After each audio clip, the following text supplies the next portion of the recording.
بسم اللہ الرحمن الرحیم۔ ابن عباس رضی اللہ تعالیٰ عنہ فرماتے ہیں کہ رسول اللہ صلی اللہ علیہ وسلم کے ساتھ میدان عرفات میں ایک صاحب وقوف کیے ہوئے تھے۔ وقوف کا مطلب ٹھہرے ہوئے تھے، میدان عرفات میں وقوف ہوتا ہے۔ وقوف کیے ہوئے تھے، اچانک اپنی سواری سے گرے اور اس کے کچلنے کے سبب انتقال کر گئے۔ ایک روایت میں یوں بھی ہے کہ وہ آ رہے تھے اور اچانک گرے گردن کے بل تو انتقال کر گئے، اور ایک حدیث میں یوں ہے بخاری مسلم میں کہ وہ سواری سے گرے، پھر سواری ان کے اوپر سے گزری، کچل دیا اس نے، ان کا انتقال ہو گیا۔ رسول اللہ صلی اللہ علیہ وسلم نے فرمایا انہیں پانی اور بیری کے پتوں سے غسل دو اور 2 کپڑوں میں کفن دو، اور ان کے سر کو نہ ڈانپنا۔ سر کو نہ ڈانپ، کیوں بھلا؟ احرام کی حالت میں سر ڈانپنا منع۔ ان کے سر کو نہ ڈانپنا، اور فرمایا خوشبو بھی نہ لگانا۔ کیوں؟ محدثین لکھتے ہیں حالت احرام میں خوشبو لگانا بھی، سر کو نہ ڈانپنا، خوشبو نہ لگانا۔ اور حضور صلی اللہ علیہ وسلم نے فرمایا بے شک یہ قیامت کے دن جب اٹھیں گے تو لبیک لبیک کہتے ہوئے اٹھیں گے، ان کی زبان پہ جاری ہوگا لبیک اللہم لبیک لبیک لا شریک لک لبیک ان الحمد والنعمت لک والملک لا شریک لک لبیک۔ اور فضائل کو اس لیے بھی بیان کیا جاتا ہے کہ وہ لوگ جو اللہ تبارک و تعالیٰ کے گھر کا قصد اور ارادہ رکھتے ہیں اور جو اس جانب سفر کر رہے ہیں، ان کے دلوں میں یہ بات پیدا ہو کہ وہ کتنے عظیم کام کے لیے جا رہے ہیں، اور انہیں یہ احساس پیدا ہو کہ اللہ تبارک و تعالیٰ نے انہیں کتنی بڑی نعمت سے سرفراز فرمایا ہے۔ حج اسلامی عبادات کے اندر ایک بہت بڑی عبادت ہے۔ قرآن مجید فرقان حمید سورۃ البقرہ کے اندر اللہ کریم نے فرمایا وَأَتِمُّوا الْحَجَّ وَالْعُمْرَةَ لِلَّهِ، فرمایا پورا کرو حج اور عمرہ اللہ کے لیے، اللہ کی رضا کے لیے حج اور عمرے کو پورا کرو۔ اس میں تمہاری رضا، تمہاری نیت، تمہارا ارادہ فقط اللہ تعالیٰ کی رضا کا ہونا چاہیے۔ ویسے تو تمام اسلامی عبادات کا ماحصل اور ان کا فلسفہ یہی ہے کہ اس میں اللہ تعالیٰ کی رضا کو پیش نظر رکھا جائے، لیکن یہاں حج اور عمرے کے معاملے میں بالخصوص جس چیز کی طرف زیادہ توجہ دلائی گئی وہ یہ ہے کہ تم نے یہ کام للہ، اللہ کے لیے کرنا ہے۔ یہ ایک ایسی عبادت ہے جس کا بہت زیادہ لوگوں تک خبر پہنچ جاتی ہے کہ فلاں آدمی عمرے کے لیے جا رہا ہے، حج کے لیے جا رہا ہے، ڈھیر سارے لوگ اس سے آگاہ ہو جاتے ہیں۔ ظاہر ہے انسان کو ڈیوٹی سے چھٹی کرنی ہے، جو روٹین کے وہ کام کرتا ہے وہ سارے کام اس نے چھوڑنے، گھر کے اندر وہ موجود نہیں ہے، گلی محلے کو، آنے جانے والے احباب کو جن سے وہ روز ملتا تھا، ان سب کو خبر ہو جاتی ہے کہ وہ حج کے لیے یا عمرے کے لیے گیا ہوا۔ اتنے سارے لوگوں کے درمیان اس نیت کی حفاظت سب سے پہلے ضروری ہے کہ میں اگر حج کرنے جا رہا ہوں تو اللہ کی رضا کے لیے جا رہا ہوں۔ اس میں کسی قسم کی کوئی نمود و نمائش، کسی قسم کا دکھلاوا، تصنع، ریاکاری، بناوٹ بالکل نہ ہونا چاہیے۔ نبی رحمت نور مجسم شفیع معظم صلی اللہ تعالی علیہ وآلہ وسلم نے حج کے جب فضائل بیان کیے اور حج بیت اللہ کی سعادت حاصل کرنے والوں پر اللہ کے انعام کو جب میرے حبیب کریم علیہ السلام نے بیان فرمایا تو بخاری، مسلم، ابن ماجہ اور ترمذی شریف کے اندر حدیث مبارکہ موجود ہے۔ حضرت ابو ہریرہ رضی اللہ تعالیٰ عنہ ارشاد فرماتے ہیں کہ نبی کریم صلی اللہ تعالیٰ علیہ وسلم کو میں نے خود ارشاد فرماتے ہوئے سنا کہ حضور فرمانے لگے جس نے حج کیا اور حج کے اندر کوئی فحش کام نہیں کیا، کوئی برا کام نہیں کیا، تو وہ جب واپس لوٹے گا تو گناہوں سے اسی طرح پاک ہو جائے گا جس طرح آج اپنی ماں کے پیٹ سے پیدا ہوا ہے۔ پہلے دن کا بچہ ہے، اس کے ذمہ کوئی غلطی نہیں ہے، کوئی گناہ نہیں ہے، اس کے ذمہ کوئی قرض نہیں ہے، اس کے ذمہ کسی قسم کا کوئی فی الحال حقوق والا معاملہ نہیں ہے، ابھی وہ نابالغ ہے، اس پر کسی قسم کے فرائض لاگو نہیں ہیں، تو جس طرح وہ پہلے دن کا بچہ ہر گناہ سے پاک ہے، ہر حق سے بری ہے، اللہ تبارک و تعالیٰ نے اسے بالکل گناہوں سے پاک رکھا ہوا ہے، اسی طرح یہ شخص جو حج کر کے آیا ہے اللہ اسے بھی سارے گناہوں سے پاک فرما دیتا ہے، اسے پاک صاف کر دیا جاتا ہے۔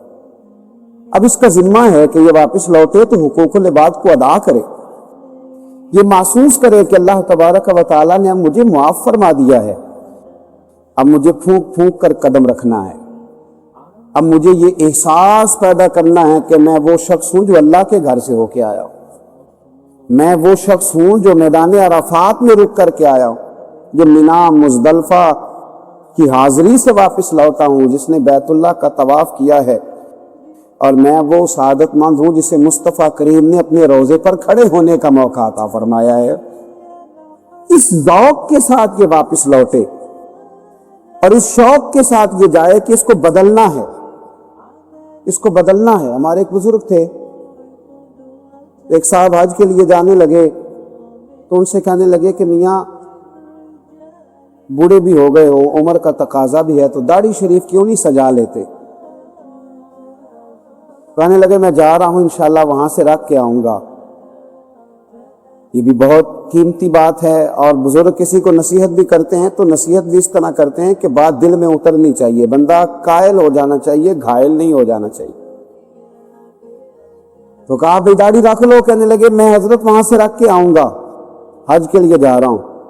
حضرت نے مسکرا کر تھپکی دی، فرمایا بات تمہاری بھی ٹھیک ہے، پر کیا ہی اچھا ہو کہ تم یہاں سے رکھ کے جاؤ اور حضور کی بارگاہ میں وہی چہرہ لے کے جاؤ جو میرے مصطفیٰ کریم کو پسند ہے، یہ کیا اس سے بھی زیادہ اچھا ہو؟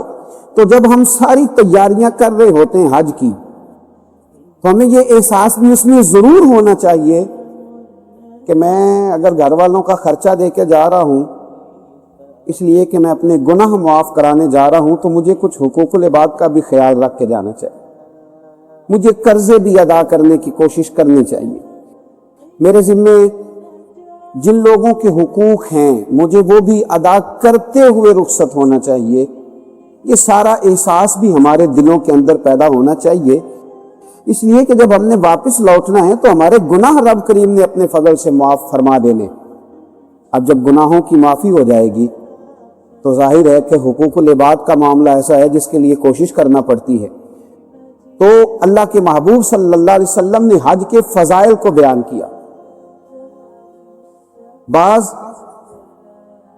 احادیث ایسی ہوتی ہے جن میں رکت ہوتی ہے، جن میں ذوق ہوتا ہے، جن میں بیان کرنے والے پر ایک کیفیت طاری ہوتی ہے۔ حضرت سیدنا ابن شماسہ رضی اللہ تعالیٰ عنہ، یہ رسول کریم صلی اللہ علیہ وسلم کے صحابی ہیں، یہ فرماتے ہیں کہ حضرت سیدنا عمر بن عاص رضی اللہ تعالی عنہ کے ہاں ہم حاضر ہوئے، حضرت عمر بن عاص کے ہاں ہم پہنچے، حضرت ابن شماسہ کہتے ہیں، اور فرماتے ہیں ہم اس وقت پہنچے جب ان پر نزع کا عالم طاری تھا، جب وہ دنیا سے جا رہے تھے، اس وقت ہم ان کی بارگاہ میں حاضر ہوئے۔ کہتے ہیں وہ کافی دیر تک روتے رہے اور کہنے لگے، روتے روتے ایک بات سنانے لگے، یہ عام آدمی بات نہیں سنا رہا، ایک تو صحابی ہیں اور دوسری کمال کی بات یہ ہے کہ دنیا سے رخصت ہو رہے ہیں۔ حضرت ابوبکر صدیق رضی اللہ تعالیٰ عنہ فرمایا کرتے تھے کہ یہ ایسا وقت ہوتا ہے دنیا سے جاتے ہوئے کہ بہت بڑا جھوٹا بھی سچ بولنا شروع کر دیتا ہے، دنیا سے جانے لگتا ہے تو بہت بڑا جھوٹا بھی سچ بولتا ہے۔ حضرت عمر بن عاص رضی اللہ تعالیٰ عنہ رونے لگے، اور جناب نے ابن شماسہ رضی اللہ تعالیٰ عنہ فرماتے ہیں وہ کہنے لگے کہ میری تیمارداری کرنے آنے والوں تمہیں ایک بات نہ سناؤں؟ ہم نے کہا محبوب کریم علیہ السلام کے غلام سنائیے۔ تو حضرت عمر بن عاص رضی اللہ تعالیٰ عنہ فرمانے لگے جب اللہ تعالیٰ نے میرے دل کے اندر اسلام کا شوق پیدا کیا، جب اللہ نے میرے دل میں ہدایت کا نور پیدا کیا تو میں نبی کریم کی بارگاہ میں بیعت کے لیے حاضر ہوا۔ فرماتے ہیں میں نے حضور کی بارگاہ میں عرض کی یا رسول اللہ میں کلمہ پڑھنے آیا۔ مجھے بیعت اسلام کی سعادت عطا کریں، تو کہتے ہیں نبی کریم علیہ الصلوۃ والسلام نے مجھ سے فرمایا ہاتھ بڑھاؤ. کہتے ہیں میں نے ہاتھ آگے بڑھانے کی بجائے ہاتھ روک لیا. محبوب دو عالم صلی اللہ تعالی علیہ وسلم نے فرمایا عمر بن عاص ہاتھ روک لیا ہے. عرض کی یا رسول اللہ ایک بات دل میں آ گئی. حضور ایک عرض ہے، شرط نہیں، ایک عرض ہے. محدثین نے شرط کے لفظ بھی لکھے. حضور ایک پینے کو تو پی لوں گا پر عرض ذرا سی ہے. یا رسول اللہ میں کلمہ پڑھتا ہوں پر ایک عرض ہے. حضور صلی اللہ علیہ وسلم نے فرمایا کیا؟ عرض کی حضور جب پلٹ کر پچھلی زندگی کو دیکھتا ہوں تو خطائیں بہت زیادہ ہیں، کمزوریاں بڑی ہیں. یا رسول اللہ صلی اللہ تعالی علیہ وسلم نامہ اعمال کے اندر جو لسٹ ہے اس میں گناہوں کی فہرست بہت لمبی ہے.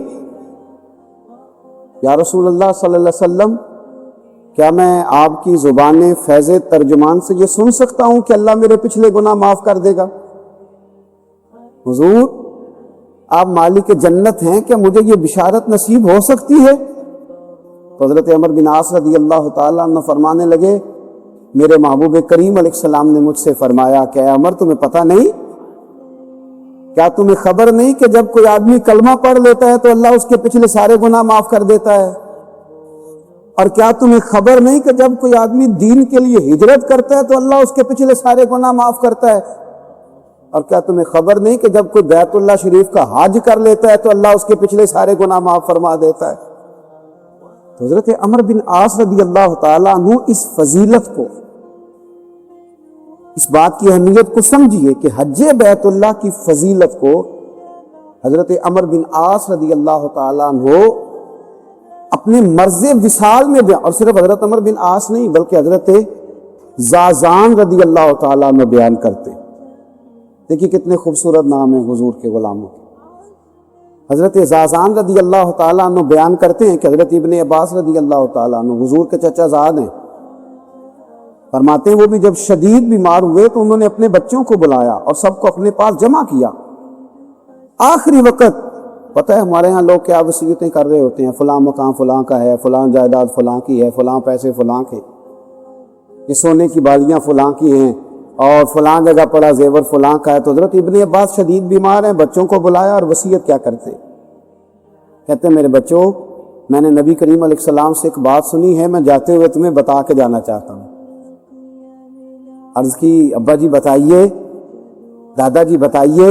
حضرت ابن عباس فرمانے لگے رسول اللہ صلی اللہ علیہ وسلم نے ارشاد فرمایا جو شخص مکہ مکرمہ سے پیدل حج کے لیے نکلا حتیٰ کہ حج کر کے واپس لوٹ آیا، اللہ تبارک و تعالی اس کے ہر قدم کے عوض 700 نیکیاں لکھتا ہے، اور اس کی ہر نیکی حرم کی نیکی کے برابر ہے. تو بچوں نے فوراً عرض کیا کہ ابا جی وہ حرم کی نیکی بھی بتا دیں کتنی ہوتی ہے. عرض کی ارشاد فرمایا کہ جب تم میں سے کوئی مکہ مکرمہ کا رہنے والا مکہ سے نکلا، اور یہاں محدثین نے یہ بھی لکھا ہے کہ جب ہم جا کے وہاں قیام کر لیتے ہیں اور پھر مکے سے پیدل اگر جاتے ہیں تو یہ ساری فضیلت ان لوگوں کو بھی حاصل ہوگی. حضرت ابن عباس فرمانے لگے مکے کا کوئی رہنے والا اگر مکہ مکرمہ سے نکلا اور پیدل حج کے لیے وہ پہنچا تو حج کر کے واپس لوٹ آنے تک ہر قدم پر اللہ 700 نیکیاں عطا کرے گا. اور اے میرے بچوں یہ ہر نیکی حرم کی نیکی کے برابر ہوگی. اور اس کی ابا جی حرم کی نیکی بھی بتا دیں. فرمایا ایک نیکی 1,00,000 کے برابر ہے. گویا اللہ اسے ایک قدم پر 7 کروڑ نیکیاں عطا فرمائے گا. ہر قدم پر اللہ اسے 7 کروڑ نیکیاں عطا فرمائے گا اللہ کریم اسے. تو صحابہ کرام نے حج کو اتنی اہمیت دی، اتنی فضیلت اس کی سمجھی، اس کا اتنا بڑا درجہ سمجھا. حضرت فضیل بن عیاض رحمت اللہ تعالی علیہ فرمایا کرتے تھے کہ میں ایک ایسے شخص کو بھی جانتا ہوں، اگرچہ وہ مکے سے بہت دور کا رہنے والا نہیں تھا، پر جب وہ مکہ شریف آیا نا حج بیت اللہ کی سعادت حاصل کرنے، تو وہ اس ذوق سے نکلا کہ ہر 2 قدم پر اس نے 2 نفل ادا کیے. ہر 2 قدم پر اس نے 2 نفل پڑھے. اللہ کرے ہمیں سمجھ آئے اس بات. یعنی حج کرنے جا رہا ہے, ہمارے ہر 2 قدم پر ایک نئی فوٹو آ رہی ہوتی ہے. ہر 2 قدم پر اس نے 2 نفل پڑھے. حضرت فضیل بن عیاض کہتے ہیں میں نے اس سے کہا کہ اس انداز میں حج, کہتے ہیں وہ رو پڑا. کہنے لگا اور سوچتا ہوں میں کہاں اور رب کریم کا گھر کہاں. اس نے بلایا ہے تو میں ہر قدم پر شکر ادا کرتا ہوا جا رہا ہوں. ہر لمحہ اس کی بارگاہ ناز میں میرا وجود سپاس گزار ہے. میرے وجود کے رونگٹے بھی اس کا شکر ادا کرتے ہیں. میں کہاں اور مالک کا گھر کہاں. اس نے بلا لیا. تو حج بیت اللہ اتنی عظمت اور اتنی فضیلت والی چیز کہ میرے نبی رحمت نور مجسم شفیع معظم صلی اللہ تعالی علیہ وآلہ وسلم کے پیارے اور لاڈلے نواسے حضرت امام حسن بن علی رضی اللہ تعالی عنہما فرماتے ہیں کہ ایک شخص نا نبی کریم علیہ السلام کی بارگاہ میں حاضر ہوا تو اس نے عجیب ہی سوال پوچھ لیا. امام حسن روایت کرتے, عرض کرنے لگا یا رسول اللہ صلی اللہ علیہ وسلم میں ایک کمزور دل آدمی ہوں اور ضعیف بھی ہوں. تو یا رسول اللہ میں سخت کام نہیں کر سکتا, میں جہاد وغیرہ نہیں کر سکتا. ایک تو میں ضعیف ہوں اور دوسرا دل کا بڑا کمزور ہوں, میرے ذمہ سخت کام نہیں ہونا چاہیے. تو حضور کوئی ایسا کام, جہاد کا مجھے شوق ہے پر میں کر نہیں سکتا, کمزور دل ہوں. تو میرے حبیب کریم علیہ السلام نے فرمایا میں تمہیں ایسے جہاد کی طرف نہ لے چلوں, ایسے جہاد کی طرف تمہاری رغبت نہ دلاؤں جس میں ہتھیار ہی نہ اٹھانا پڑے اور جہاد بھی ہو جائے. عرض کی حضور وہ کون سا جہاد ہے؟ فرمایا جا کے بیت اللہ شریف کا حج کر کے آ. یہ ایسا جہاد ہے کہ جس میں تلوار بھی نہ اٹھانی پڑے گی لیکن تمہیں مجاہد فی سبیل اللہ کا اجر دے دیا جائے گا. میرے نبی کریم صلی اللہ تعالی علیہ وسلم نے حج کے فضائل بیان کیے. دیکھیں نا, اگر حضور کی زبان سے کسی چیز کا خالی نام بھی نکل جائے تو وہ بڑی شانوں والی ہو جاتی ہے. قرآن مجید کسی چیز کا اشارتاً بھی تذکرہ کر دے تو وہ شانوں والی ہو جاتی ہے. تو حج کتنی عظیم عبادت ہے جس کے جگہ جگہ میرے نبی پاک نے فضائل بیان فرمائے. کتنی عظیم عبادت ہے جس کے جگہ جگہ میرے نبی پاک نے فضائل بیان فرمائے. اور حضور نے ترغیب دلائی, نبی پاک صلی اللہ تعالی علیہ وسلم نے ترغیب دلائی. اور ایک حدیث تو ایسی ہے کہ جھوم جاتا ہے انسان کا وجود, اس کی روح جھوم جاتی. کوئی کہتا ہے میں فلاں سیاسی جماعت ہوں, کوئی کہتا ہے میں فلاں سیاسی جماعت ہوں, کوئی کہتا ہے میں فلاں صوبے کی جماعت ہوں, کوئی کہتا ہے میں کچھ ہوں. حضرت جابر بن عبداللہ رضی اللہ تعالیٰ عنہ فرماتے ہیں کہ نبی کریم صلی اللہ علیہ وسلم نے فرمایا حج اور عمرہ کرنے والے اللہ کی جماعتیں. اللہ اکبر, یہ کس کی جماعت ہے؟ اللہ اکبر. حج اور عمرہ کرنے والے یہ اللہ کی جماعت ہیں, حج اور عمرہ کرنے والے. اور کیا خوبصورت لفظ ہیں حدیث پاک کے, اللہ کرے یہ دلوں میں بیٹھ جائیں. اور پھر روح جو ہے وہ آواز نکالے گی کہ یا اللہ جلدی جلدی حج کی سعادت عطا فرما. فرمایا حج اور عمرہ کرنے والے اللہ کی جماعتیں ہیں. فرمایا اللہ ان کو بلاتا ہے, یہ حاضر ہوتے ہیں, تو وہ جو اس سے مانگتے ہیں رب اپنے فضل سے انہیں عطا کرتا ہے. یہ اللہ کی جماعتیں ہیں, اللہ بلاتا ہے تو حاضر ہوتے ہیں, اور پھر جو مانگتے ہیں رب اپنے فضل سے. اور ایک حدیث پاک میں تو حضور صلی اللہ تعالی علیہ وسلم نے یوں بھی ارشاد فرمایا جب صحابہ کرام علیہم رضوان نے عرض کیا نا یا رسول اللہ صلی اللہ علیہ وسلم حج کی فضیلت کیا ہے؟ نبی پاک علیہ السلام نے فرمایا کہ اللہ تعالیٰ کے پیغمبر حضرت داؤد علیہ السلام نے اللہ کی بارگاہ میں عرض کیا تھا الہی تیرے بندے تیرے گھر کی زیارت کو جب آتے ہیں تو انہیں کیا اجر عطا فرماتا ہے؟ یہ جو آ گئے اتنے سارے, تو انہیں کیا اجر عطا کرتا ہے؟ اتنے سارے بندے تیری بارگاہ میں حاضر ہو تو کیا اجر عطا کرتا ہے؟ اللہ اکبر. تو اللہ کریم نے فرمایا کہ ہر زائر کا حق ہوتا ہے کہ جس کی زیارت کرنے آیا ہے اسے کچھ نہ کچھ عطا کرے. فرمایا اے داؤد ان بندوں کا مجھ پر حق ہے. یہ اس کی شان کریمی ہے ورنہ اس پر کس کا حق ہے؟ فرمایا میرے بندوں کا مجھ پر حق ہے، دنیا میں انہیں خیریت اور عافیت عطا کروں گا، اور جب قیامت میں مجھ سے ملیں گے تو ان کی بخشش کر دوں گا۔ یہ جو میرے گھر کی حضرت فضیل بن عیاض ایک بڑی شاندار بات کرنے لگے۔ ایک دن حاجیوں کے نا بہت بڑے جرمٹ کو دیکھا، بہت بڑا رش دیکھا حضرت فضیل بن عیاض، تو رونے لگے۔ ایک صاحب قریب کھڑے تھے تو کہنے لگے حضور آپ رو کیوں رہے؟ تو آپ فرمانے لگے دعائیں ساری قبول ہو گئی ہیں اس لیے رو رہا ہوں، ساری دعائیں قبول ہو ساری۔ اس نے کہا حضرت آپ کو کیسے پتا چلا ساری دعائیں قبول ہو گئی؟ فرمایا مجھے اپنے رب کی رحمت اور اس کا کرم نظر آ رہا ہے، دعائیں قبول ہو گئی۔ کہا کس طرح؟ آپ فرمانے لگے یہ ہزاروں لاکھوں لوگ آئے ہیں، مجھے بتلاؤ اتنے لوگ اکٹھے ہو کہ اگر کسی دنیا دار کے دروازے پہ جائیں گے تو وہ مانے گا کہ نہیں مانے گا؟ وہ شخص بھی رونے لگا، کہنے لگا حضور بالکل مانے گا۔ تو فرمایا ہم تو رب کریم کے دروازے پہ آئے ہیں، وہاں تو ایک بندہ جا کے آنسو بہا دے تو وہ مان لیا کرتا ہے، ہم تو لاکھوں ہزاروں آئے ہیں۔ میرے دل میں احساس پیدا ہوا ہے کہ رب سب کی دعائیں قبول فرمائے گا، سب پر فضل کرے گا، سب کے لیے رحمت فرمائے گا۔ حج اتنی بڑی سعادت ہے، اتنی بڑی نعمت ہے، اتنی بڑی عظمت ہے، بس حاجی کو سمجھنا چاہیے، ان فضائل کی روشنی میں اسے خیال کرنا چاہیے کہ میں کون ہوں، میرا مقام کیا ہے، مجھے بلایا گیا ہے، مجھے دعوت دی گئی، میں اللہ کی بارگاہ میں حاضر ہو رہا ہوں، میں کسی معمولی سفر پر نہیں جا رہا، میں کسی عام فلائٹ پہ سوار نہیں ہوں، یہ کوئی عام سا روٹین کا کوئی ماحول نہیں ہے، میں وہ ہوں جسے رب کریم نے اپنی بارگاہ ناز میں حاضر ہونے کا موقع دیا ہے۔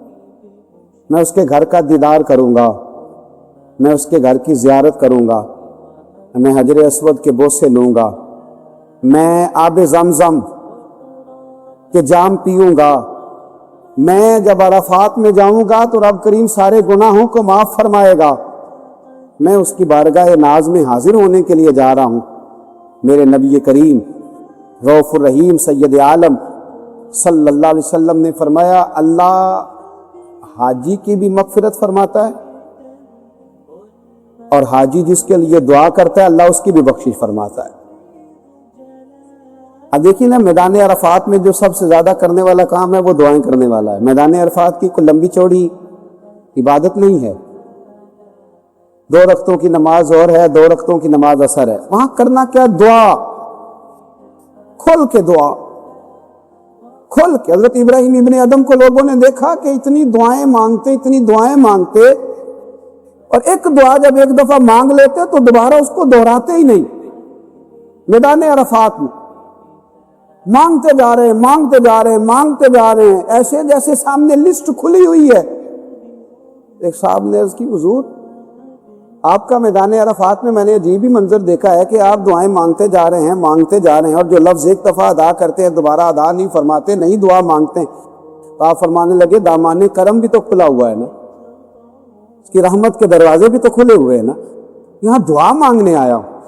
میرے رسول کائنات صلی اللہ علیہ وسلم نے فرمایا اللہ حاجی کی بھی بخشش کرتا ہے، اور حاجی جس کے لیے دعا کر دے اللہ اس کی بھی بخشش فرماتا ہے۔ تو حاجی کی توجہ رہنی چاہیے دعاؤں پر، التجاؤں پر، مانگنے پر۔ وہ دروازہ کرم تک پہنچ گیا، رب کریم تو ہر جگہ ہی عطا کرتا ہے، لیکن وہاں تو خدا کی رحمتیں چھما چھم برس رہی ہیں۔ خدا را حاجی کسی اور جگہ مصروف نہ ہو جائے، کبھی بھی اپنی توجہ کو بٹنے نہ دے، کبھی بھی دائیں بائیں اس کا ذہن نہ گھومے، پورے انہماک سے، پورے ذوق سے، پورے شوق سے، پوری توجہ سے، پورے پیار سے لگا رہے، رب کریم سے مانگے، دعائیں کرے، التجائیں کرے، اس کی بارگاہ ناز میں حاضر ہے۔ میرے رسول کریم رؤوف الرحیم سید عالم صلی اللہ تعالی علیہ وسلم نے فرمایا، ترغیب و ترہیب میں موجود ہے، فرمایا حاجی اپنے اہل خانہ میں سے 400 افراد کی سفارش کرے گا قیامت کے دن، 400 افراد کی سفارش کرے گا، 400 افراد کی.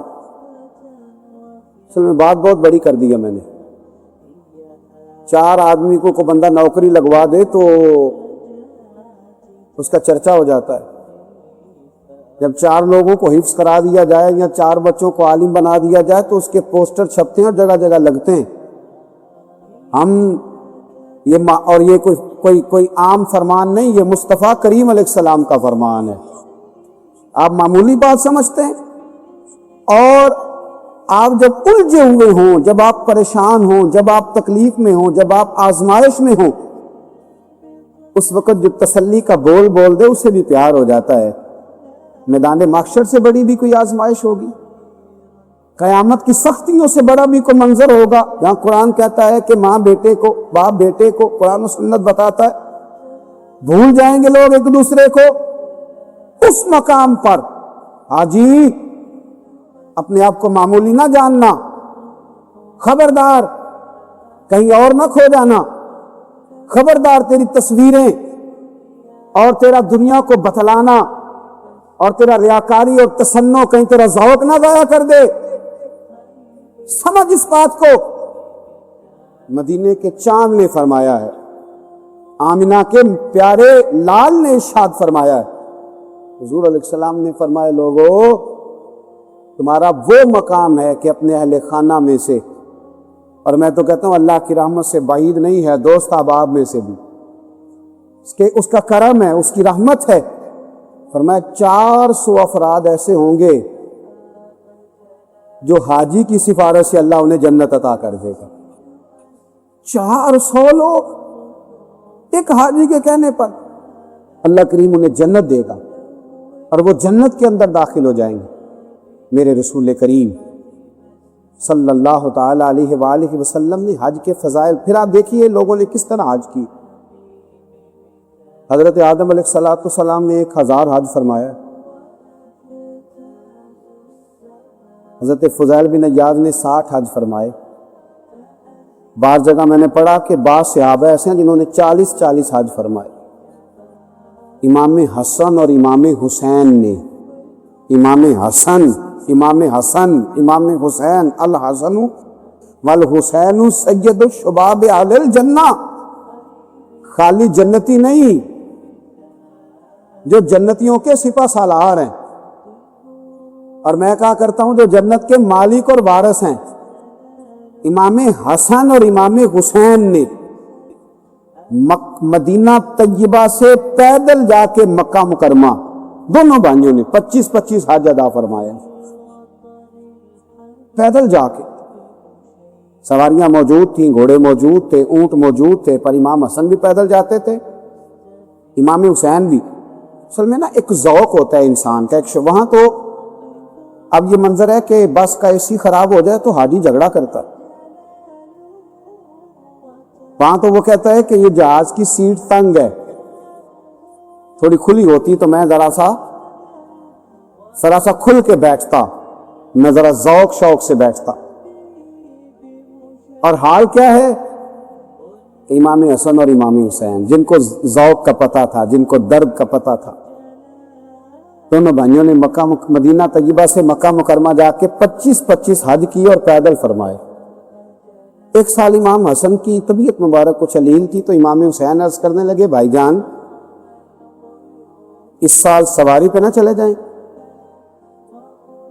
میں نے کہا صرف جنتی نہیں، جنتیوں کے سردار، لیکن عاجزی کا کیا حال ہے اور حج کی اہمیت کیا بتاتے ہیں، انکساری کا کیا عالم ہے. امام حسن فرمانے لگے حسین میرے بھائی، جب مجرم عدالتوں میں جاتے ہیں تو سواریوں میں سوار ہو کے اعزاز کے ساتھ نہیں جاتے، انکساری کے ساتھ جاتے ہیں. میں مالک کی بارگاہ میں حاضر ہو رہا ہوں تو عاجزی کے ساتھ جانا چاہتا ہوں، انکساری کے ساتھ جانا چاہتا ہوں. میرے نبی کریم علیہ السلام نے فرمایا، یہ بھی ترغیب و ترہیب میں موجود ہے. حضور نے فرمایا جب لاکھوں لاکھ حاجی میدان عرفات میں جمع ہوتے ہیں، کروڑوں پتی بھی ہوتے ہیں، بادشاہ بھی ہوتے ہیں، مالدار بھی ہوتے ہیں، عالم بھی ہوتے ہیں، صوفی بھی ہوتے ہیں، درویش بھی ہوتے ہیں، محدث بھی، محقق بھی، مفسر بھی. فرمایا جب میدان عرفات میں جمع ہوتے ہیں تو ظاہر ہے احرام باندھے ہوئے ہیں، سفر کر کے آئے ہیں، گرد بھی پڑ جاتی ہے۔ رب کریم عرفات کے روز فرشتوں سے پوچھتا ہے، بتاؤ بھلا یہ میرے بندے کیا لینے آئے؟